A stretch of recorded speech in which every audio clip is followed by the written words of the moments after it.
सारी बातें हैं। तो इसलिए एक थोड़ी है, जीवन का भी दुरुपयोग है, धन का भी दुरुपयोग है। जीवन मिला और यदि इस जीवन में को हम, मैं कौन हूँ, किसकी योजना से यहाँ आया हूँ, जब ये संसार छोड़कर जाऊंगा तो कहाँ रहूंगा, कहाँ जाऊंगा।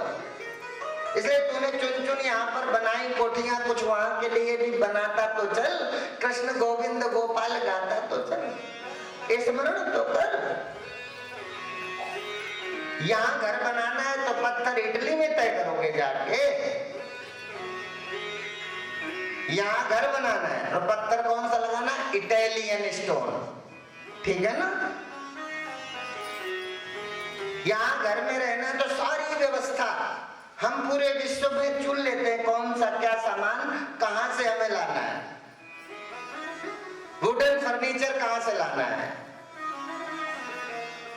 किस क्वालिटी का लगाना है, क्वालिटी मेंटेन करते हैं जगत के घर में। और ये जो भगवान ने हमें घर दिया है, जिसको भगवान जहां रहते हैं, कभी उसके विषय में सोचा? जहां भगवान रहते हैं उस घर में कभी शुचिता आए, पवित्र हो, वो घर कैसे पवित्र होगा? कभी इस मन के आंगन को साफ करने की सोची है क्या? घर में डस्टबिन चाहिए, घर में सारी सुविधाएं चाहिए। और जहां भगवान जिस मंदिर में रहते, देवो देवालय अप्रोक्ता, देवो देवालय अप्रोक्ता, जिस घर में भगवान रहते हैं,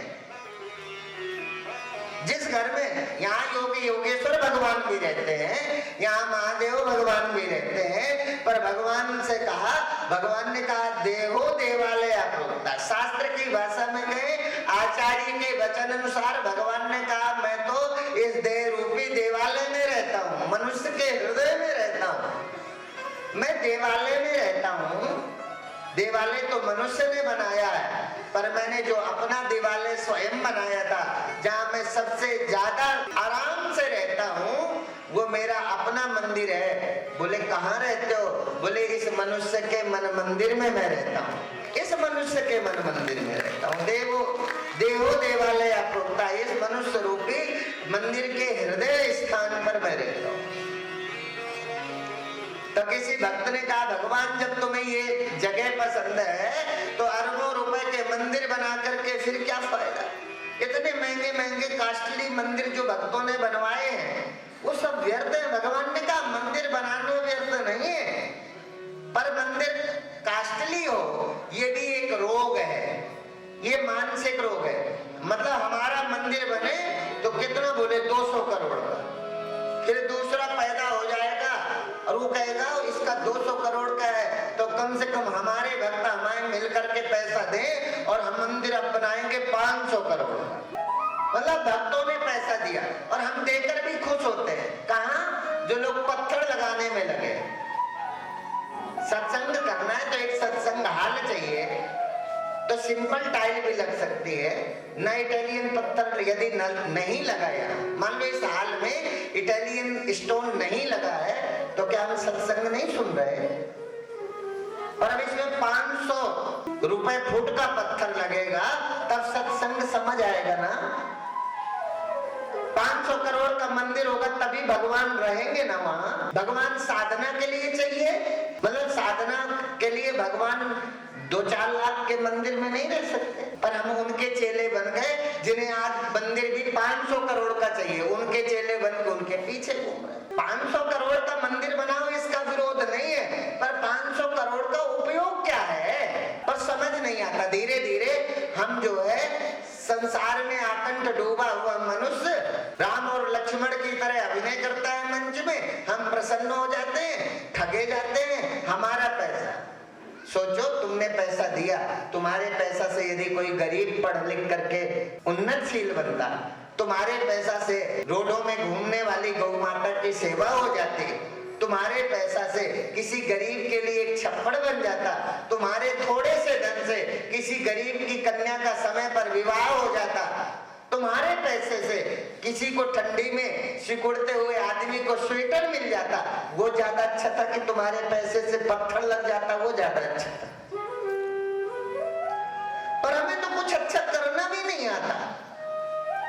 धीरे धीरे हमें यही विचार नहीं, हमें पता ही नहीं चलता हमें करना क्या है, और हम मनुष्य होने का अहंकार लाते बैठे। हम मनुष्य हैं, अकल दो कौड़ी की नहीं, हम मनुष्य हैं, हमें अकल ही नहीं है कि हमें करना क्या है। बस बड़ा नाम हो, बड़ी प्रतिष्ठा हो, बड़ा वो, मतलब परमार्थ भी प्रतिष्ठा के कारण। भाग्यशाली वो हैं जिन्हें जगत की प्रतिष्ठा नहीं चाहिए, उनके मानस का व्यसन है परमार्थ, उनका नशा है परमार्थ, उन्हें तो किसी के काम आना है ना। इसलिए तो ठाकुर ने कहा जान पर जान पीने से क्या फायदा, रात को पी सुबह को उतर जाएगी। और मेरे श्याम सुंदर से नजर तो मिला के देख, सारी जिंदगी नशे में गुजर जाए। एक बार इससे प्रेम करके देखो। इसलिए भगवान ने तुम्हें कहा कि भीलनी के यहाँ बेर खाए, जूठे खाए। तुम्हें भ्रम ना हो कि 500 करोड़ के मंदिर में भगवान रहते हैं, भगवान तो भीलनी की पर्णकुटी में भी रहते हैं, भगवान ही तो है। इसलिए भगवान तो वो हर जगह रहते हैं, भगवान तो सर्वव्यापक है, यस्यात् सर्वत्र सर्वदा। भगवान ही तो है जो सर्वत्र है सर्वदा। तो भक्त ने कहा भाई इतना महंगा मंदिर बनाया, तो आपको जब अपने मंदिर में रहना था, अपने बनाए मंदिर में रहना था, मनुष्य के हृदय रूपी मंदिर में रहना है, तो फिर भगवान ने कहा इसलिए मुझे ये ज्यादा पसंद है, 500 करोड़ वाला क्यों कम पसंद है? 500 करोड़ वाला मंदिर भगवान को क्यों कम पसंद है? पूछा क्यों कम पसंद है? तो भगवान ने कहा इसलिए कम पसंद है कि वहां का टाइम टेबल, पर्दा डालना खोलना सब पुजारी के हाथ में है। पुजारी जब चाहता है पर्दा खोलता है, पुजारी जब चाहता है बंद कर देता है। पुजारी का एक अपना वहां की कमेटी का सिस्टम है, बट इतने समय खोलेंगे इतने समय बंद हो जाए। वहां मैं स्वतंत्र नहीं हूँ, मैं मनुष्य के हृदय में इसलिए रहता हूँ कि मैं यहाँ स्वतंत्र हूँ और वहां परतंत्र हूँ। मंदिर में मैं किसी की व्यवस्था के अनुसार हूँ, हृदय में मैं अपनी स्वतंत्रता से, इसलिए मैं हृदय में मेरी पहली पसंद, भगवान कहते मेरी पहली पसंद हृदय है, मैं भक्त के हृदय में रहता हूँ, पहली मेरी पसंद है। इसलिए जब भी किसी को भगवान खोजना है तो पहले अपने अंदर भगवान खोजो, और जब तक आपको अपने अंदर भगवान नहीं मिलेगा दुनिया में कहीं चले जाना, और भगवान मिल जाए तो मेरे से आके बात कर ले। जब मिलेगा तो भगवान, पहली शर्त ये है जब मिलेगा पहले सबसे पहले आपके अंदर भगवान मिलेगा, और फिर जहां जाओगे सब जगह भगवान मिलेगा, ये मेरा वादा है। सब जगह भगवान मिलेगा, फिर चाहे जहां चले जाओ। और वही समय आया, भगवान ने कहा कि तुम जाओ, गोपिकाओं से कल कहा था चीर हरण करते, जब गोपिकाओं को चीर चुराए तो यही तो कहा आप जाओ साधना करो। वो कार्तिक मास आएगा, माँ कात्यायनी की आराधना करते हुए आगे आने वाली शरद ऋतु में तुम मुझे प्राप्त करो। तब श्री सुखदेव जी महाराज ने राजा परीक्षित को उन गोपिकाओं के भक्ति में प्रसंग को सुनाते हुए भगवान के चरित्र में परीक्षित के चित्त का प्रवेश हो, ऐसे सुमधुर भाव के साथ बोले भगवान पितात्री शरदोत्फुल्ल मल्लिका दीक्षरन्तुं मनश्चक्रे योग माया मुपाश्रिता। भगवान ने योग माया को बुलाया और आदेश दिया कि तुम जाओ, शरद ऋतु आने वाली है, मैं शरद ऋतु में व्रजधाम में मां कालिंदी के तटस्थ सगुण साकार रूप धारण करके गोपिकाओं के हृदय में वर्षों से संजोई हुई उस भक्ति में कामना की पूर्ति करने के लिए मैं स्वयं उपस्थित होकर उन गोपिकाओं के साथ महारास करूंगा। और आज योग माया ने भगवान से आदेश प्राप्त किया, और आदेश प्राप्त करके और पहुंच गई ब्रज वसुंधरा में। आज सारी प्रकृति, क्योंकि आज अखिल ब्रह्मांड नायक योगे योगेश्वर भगवान जो आने वाले हैं, आसमान आसमान में चमकते हुए रजत सी उन तारों को देखा, उनसे झरते हुए इस अमृत को महसूस कर।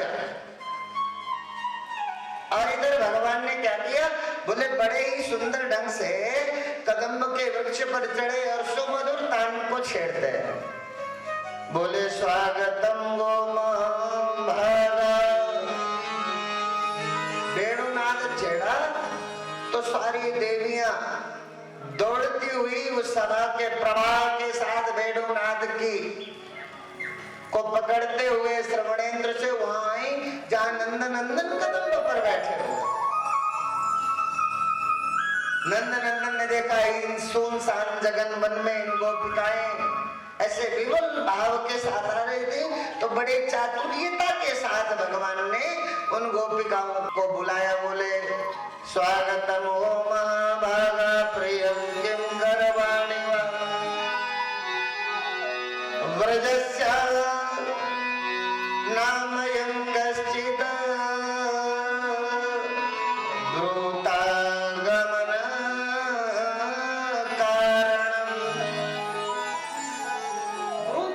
कारणम। आओ भाग्यवती गोपिकाओ, आपका सब ब्रज में ठीक ठाक तो है। कहो इस सुनसान सघन वन में रात्रि के मध्य आपके आने का कारण क्या है? सब घर में कुशल मंगल तो है, सब प्रसन्नता तो है। भगवान ने बड़े चातुर्यता के साथ गोपिकाओं से पूछा। और इधर भगवान को गोपिकाओं की साधना को भी सफलीभूत करना है। जीवन में किया गया कोई भी अच्छा कर्म परिणाम के बिना विनाश नहीं हो सकता। उनके जीवन के अच्छे कर्म वो भगवत प्राप्ति का साधन बने। और आज भगवान ने देखा कि इस तरह से इस सघन वन में अकेले गोपिकाओं का आना ये स्त्री धर्म के विरुद्ध है। भगवान को लगा यदि आज मैंने इस बात को स्वीकार कर लिया और सीधे सच्चे भाव के साथ गोपिकाओं को मैंने अपने सामीप्यता का सुख दिया, तो आगे आने वाले समय में ये समाज जो नारी समाज है कहीं इसका अनुकरण करके पूरी व्यवहारिक व्यवस्था न चौपट हो जाए। इसलिए भगवान ने ये याद रखा कि मैं समाज का बड़ा हूँ, आचार्य हूँ, जिसको गीता में कहा यद्यदत चरत श्रेष्ठस्य तत्तदेवेतरो जने सयत् प्रमाणं कुरुते लोकस्तदनुवर्तते। यद्यदत चरत श्रेष्ठस्य। आज भगवान होके भी सावधान है। आज समाज के बड़े अग्रज हैं, उन्हें लगा यदि मैं सीधे गोपिकाओं से मिल जाऊंगा तो आगे आने वाले समाज में जो नारियां होंगी कहीं इसका अनुकरण करके वर्ण आश्रम की व्यवस्था न चौपट हो जाए। इसलिए भगवान ने बड़े आराम से, श्री सुखदेव जी महाराज कहते राजा परीक्षित आज यहाँ नंद नंदन को मैंने देखा है, उनकी पवित्रता को देखा है, कितने सजग है भगवान। उन्हें लगा समाज मेरा अनुकरण न करने लग जाए, इसलिए भगवान ने पहले नारी धर्म का उपदेश करते हैं। आ तो गई गोपिकाएं, गोपिकाओं की साधना फलीभूत हो, भगवान का यजन किया है, वो भगवान को प्राप्त करेंगे। पर प्राप्त करें उसके पहले समाज को एक भगवान ने उपदेश दिया। ऐसा श्री सुखदेव जी महाराज जब राजा परीक्षित को सुनाते हैं तब परीक्षित जी महाराज का हृदय भर गया और भगवान की उस उदारता का दर्शन करा। बोले भद्रो शुश्रूषणं स्त्रीणां परो धर्मो यमायया तद्बन्धूनां च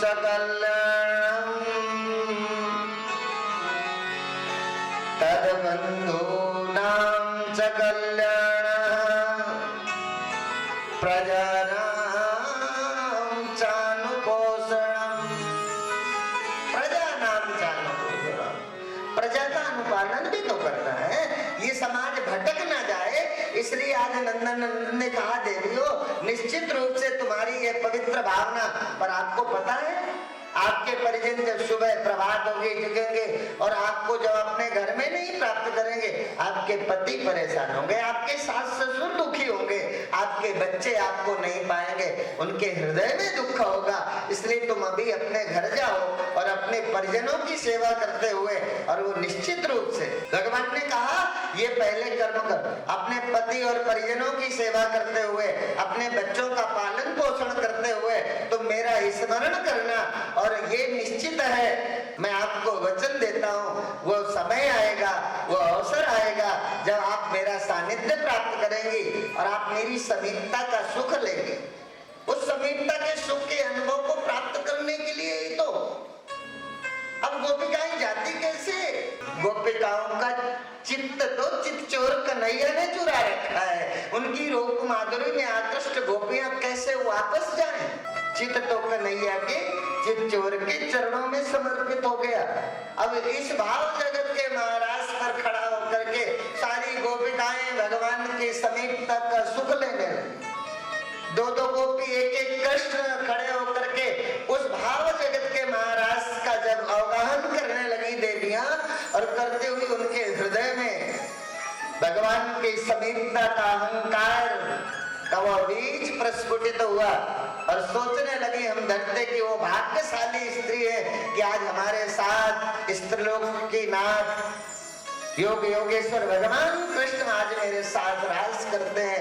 अपने भाग्य की सराहना करते हुए जब अहंकार का बीज प्रस्फुटित हुआ, उसी के साथ भगवान उन गोपिकाओं के मनोजगत से अंतर्धान हो गए। जैसे हमारा स्वप्न टूटे तो बेचैनी होती है, जैसा स्वप्न में था वैसा नहीं था।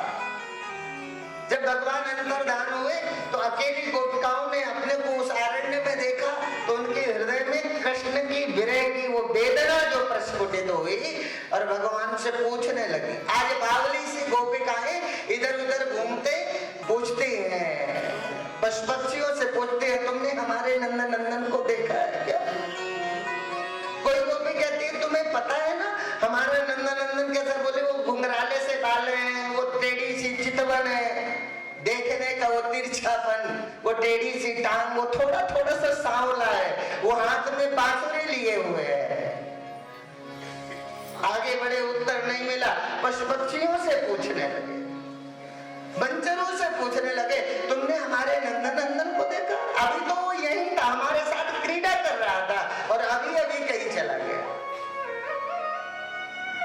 पर जब कहीं कोई पता नहीं चला, जब पता नहीं चला तो कृष्ण के विरह में जो गोपिकाओं के हृदय से शब्दों का प्रस्फुटन हुआ, जो शब्द निकले, जिसको 19 मंत्रों के रूप में श्रीमद् भागवत महापुराण में श्री सुखदेव जी महाराज कहते हैं, ये वही भगवान कृष्ण के विरह से प्रस्फुटित शब्द, ये 19 मंत्र, यही तो है गोपी गीत, जिसमें सामर्थ्य है, नंद नंदन को प्रकट कर देने का सामर्थ्य है। और वो 19 मंत्र का जाप जो मनुष्य करता है, उसके हृदय में खोया हुआ नंद नंदन उसको इसी जीवन में मिलता है, ऐसी भावना को व्यक्त करते हैं।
रहे से गोपिकाओं के हृदय से। आज हृदय से खोए हुए नंदनंदन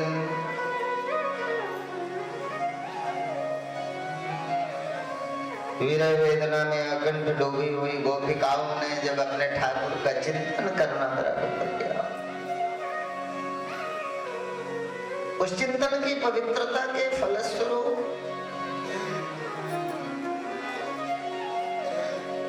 आज भगवान फिर सगुण साकार रूप में मां कालिंदी के तटस्थ मूर्त रूप होकर के खड़े हुए। जब भगवान खड़े हुए तो उनकी अद्भुत छटा, आज प्रकृति ने मानो 16 श्रृंगार किया है, ऐसा अद्भुत सौंदर्य मां कालिंदी के तटस्थ। और उस मां कालिंदी के तटस्थ योग योगेश्वर भगवान के समीप, उनकी समीपता के लिए व्याकुल गोपिकाओं ने जो, और वो कौन थी, वो गोपिकाएं कौन थी जो नंद नंदन के साथ खड़ी हुई थी? बोले गोप्यास्तु सदयोगे हरि से गोप कन्या का देव